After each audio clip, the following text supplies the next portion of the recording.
Anadolu'dan defol. Rojava halkı yalnız değildir.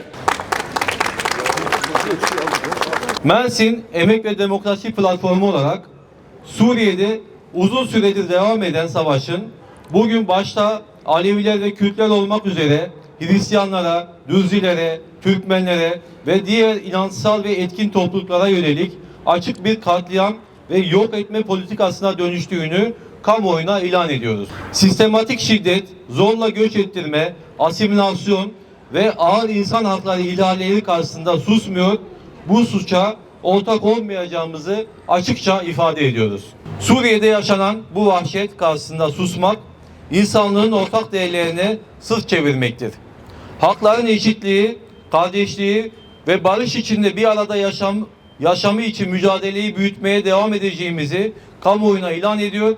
Bu suçların hesabının mutlaka sorulması gerektiğini bir kez daha vurguluyoruz. Bugün asırlardır kendi ana sütü gibi hakkı olan topraklarda yaşayan bir halkın yok edilmesi, imha edilmesi sürecine karşı birlik ve beraberlik içinde olmaya, dayanışma içinde olmaya çağırıyoruz.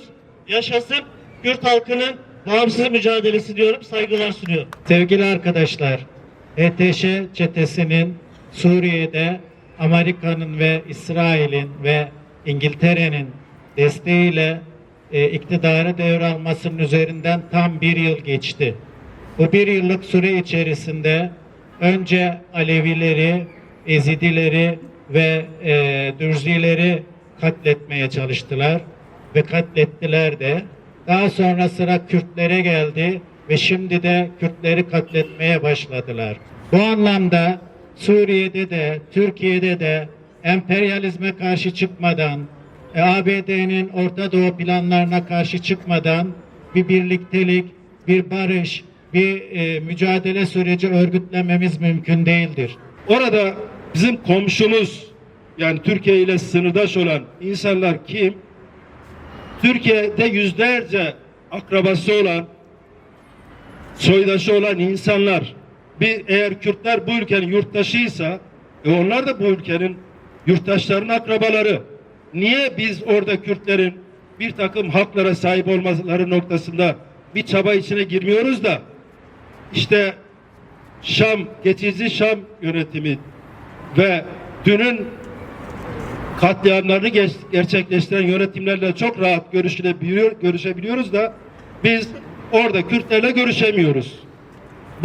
Bu önemli bir soru ve bunun her yurttaşın sorması gerekir. Bu iktidardan, Türkiye'yi yönetenlerden son söz, bu iktidarı ve Türkiye Büyük Millet Meclisi'ni bu sorunun çözülmesi noktasında, katliamların durması noktasında, Kürtlerin temel hak ve özgürlüklerinin sağlanması noktasında tavır almaya davet ediyoruz. Emperyalist kapitalizm asla ilerleme gibi, özgürlük gibi, demokrasi gibi bir derdi yoktur.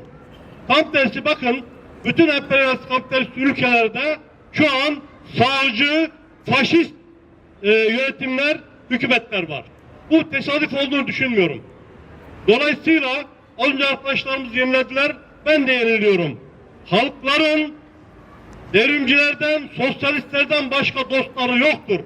Ve ancak birlikte olursak bu emperyalist kapitalist bloğu geriletiriz ve hatta çökertiriz. Dolayısıyla yaşasın halkların eşitliği diyorum.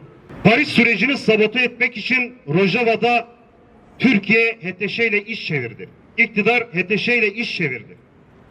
Sırf Kürtler orada kazanmasın diye kafa kesen, Kürt halkının, Alevilerin, oradaki farklı etnik inanç ve kimliğe mensup olan birçok yurttaşın kafasını kesenlerle iş çevirdi. Bugün kendi yayın organlarıyla da onları aklamaya çalışıyor. Buradan bir kez daha dile getiriyoruz. Rojava'ya yapılan saldırı demokrasiden, barıştan, özgürlükten yana olan her bir insanın evine yapılmış bir saldırıdır. 4 parça Kürdistan'da yaşayan bütün Kürtlere yapılmış bir saldırıdır. Eğer çözüm istiyorsanız, Kürtlerle barış istiyorsanız, Türkiye'de demokratik bir cumhuriyeti yeniden tesis etmek istiyorsanız, orada şara yönetime, kukla yönetime verdiğiniz desteği geri çekecek, Kürtlerle oturup Kürtlerin kazanımlarının korunmasına ortak olmanız gerekiyor.